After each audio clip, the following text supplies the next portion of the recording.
राम राम दोस्तों और मेरी माताएं बहनें, आशा है कि आपके ऊपर बाबा नीम करौली जी की अपार कृपा होगी। आपके घर परिवार में सभी कुशल मंगल होंगे, यही मेरी प्रार्थना। बारंबार वंदन है मेरे बाबा नीम करौली जी के चरण में। मेरे बाबा सबके ऊपर कृपा करो, सबके कष्ट हरो। मेरे हनुमत स्वरूप बाबा नीम करौली जी सबके ऊपर ऐसी कृपा बरसाओ जैसी मेरे ऊपर करी है। जय राम जी की। दोस्तों और मेरी माताएं बहनें, आज मैं आपको श्रीमद् वाल्मीकि रामायण अरण्य कांड का 54वां सर्ग सुनाऊंगा। सीता का 5 वानरों के बीच अपने आभूषण और वस्त्रों को गिराना, रावण का लंका में पहुंचकर सीता को अंतपुर में रखना तथा जन स्थान में 8 राक्षसों को गुप्तचर के रूप में रहने के लिए भेजना। रावण के द्वारा हरी जाती हुई विदेह नंदिनी सीता को उस समय कोई भी अपना सहायक नहीं दिखाई देता था। मार्ग में उन्होंने एक पर्वत के शिखर पर 5 श्रेष्ठ वानरों को बैठे देखा।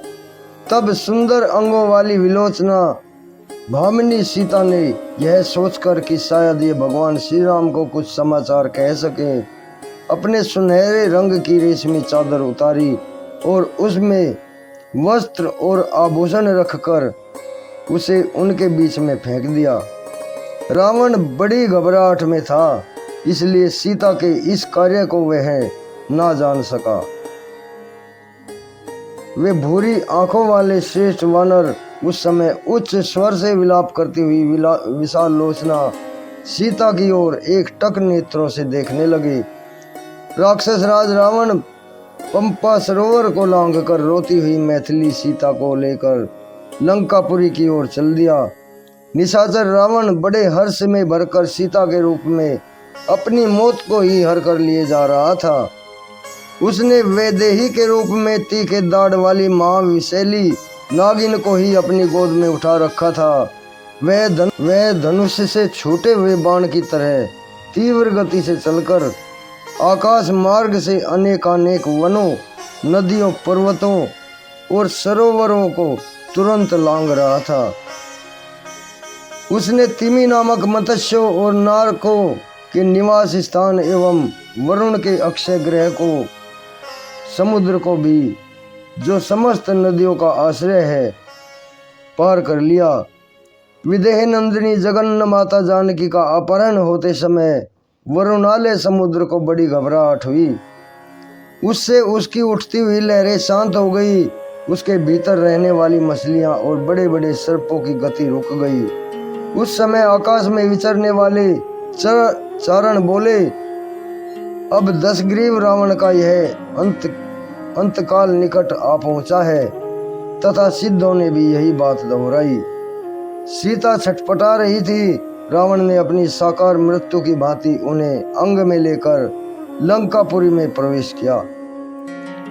वहां पृथक पृथक विशाल राजमार्ग बने हुए थे। पुरी के द्वार पर जब बहुत से राक्षस इधर उधर फैले हुए थे तथा उस नगरी का विस्तार बहुत बड़ा था। उसमें जाकर रावण ने अपने अंतपुर में प्रवेश किया। कजरारे नेत्र वाली सीता शोक और मोह में डूबी हुई थी। रावण ने उन्हें अंतपुर में रख दिया, मानो मयासुर ने मूर्तिमयी असुरी माया को वहां स्थापित किया हो। इसके बाद 10 ग्रीव ने भयंकर आकार वाली पिशाचिनों को बुलाकर कहा, तुम सब सावधानी के साथ सीता की रक्षा करो। कोई भी स्त्री या पुरुष मेरी आज्ञा के बिना सीता को देखने या इनसे मिलने ना पाए। उन्हें मोती, मणि, स्वर्ण, वस्त्र और आभूषण आदि जिस जिस वस्तु की इच्छा हो वह तुरंत दी जाए। इसके लिए मेरी खुली आज्ञा है। तुम लोगों में से जो भी जानकर या बिना जाने विदेह कुमारी सीता से कोई अप्रिय बात कहेगी, मैं समझूंगा उसे अपनी जिंदगी प्यारी नहीं है।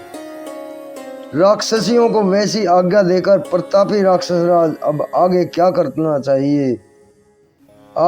करना चाहिए यह सोचता हुआ अंतपुर से बाहर निकला और कच्चे मांस का आहार करने वाले 8 महापराक्रमी राक्षसों से तत्काल मिला। उनसे मिलकर ब्रह्मा जी के वरदान से मोहित हुए महापराक्रमी रावण ने उसके बल और वीर्य की प्रशंसा करके उनसे इस प्रकार कहा, वीरों, तुम लोग नाना प्रकार के अस्त्र शस्त्र लेकर शीघ्र ही जन स्थान को, जहाँ पहले खर रहता था, वहां जाओ। वह स्थान इस समय उजाड़ पड़ा है, वहां के सभी राक्षस मार डाले गए हैं। उस सोने जन स्थान में तुम लोग अपने बल और पुरुष का भरोसा करके भय को दूर हटाओ। मैंने वहां बहुत बड़ी सेना के साथ महापराक्रमी खर और दूषण को बसा रखा था, किंतु वे सब के सब युद्ध में राम के द्वारा मारे गए। इससे मेरे मन में यह पूर्व क्रोध जाग उठा है और वह धैर्य की सीमा से ऊपर उठकर बढ़ने लगा है। इसलिए राम के साथ मेरा बड़ा भारी वैर ठन गया है। मैं अपने महान शत्रु से उस वैर का बदला लेना चाहता हूँ।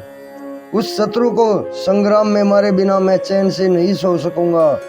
राम ने खर और दूषण का वध किया है, अतः मैं इस समय उन्हें मारकर जब बदला चुका लूंगा तभी मुझे शांति मिलेगी।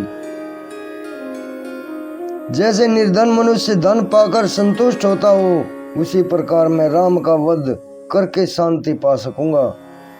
जन स्थान में रहकर तुम लोग रामचंद्र का समाचार जानो और वे कब क्या कर रहे हैं इसका ठीक ठीक पता लगाते रहो, और जो कुछ मालूम हो उसकी सूचना मेरे पास भेज दिया करो। तुम सभी निशाचर सावधानी के साथ वहां जाना और राम के वध के लिए सदा प्रयत्न करते रहना। मुझे अनेक बार युद्ध के मुहाने पर तुम लोगों के बल का परिचय मिल चुका है, इसलिए इस जन स्थान में मैंने तुम ही लोगों को रखने का निश्चय किया है। रावण की यह महान प्रयोजन से भरी प्रिय बातें सुनकर वे आठों राक्षस उसे प्रणाम करके अदृश्य हो एक साथ ही लंका को छोड़कर जन स्थान की ओर प्रस्थित हो गए। तदनंतर मिथिलेश कुमारी सीता को पाकर उन्हें राक्षसियों की देखरेख में सौंपकर रावण को बड़ा हर्ष हुआ। श्री राम के साथ भारी वैर ठानकर वह राक्षस मोहवश आनंद मनाने लगा। इस प्रकार श्री वाल्मीकि निर्मित आस रामायण आदि काव्य के अरण्य कांड में 54वां सर्ग पूर्ण हुआ। जय श्री राम। हे प्रभु, सबका भला करो बाबा, मेरे मालिक, मेरे दाता, जो भी आपकी महिमा देखे उसके सारे कष्ट हरो बाबा। जय बाबा नीमकरोली महाराज।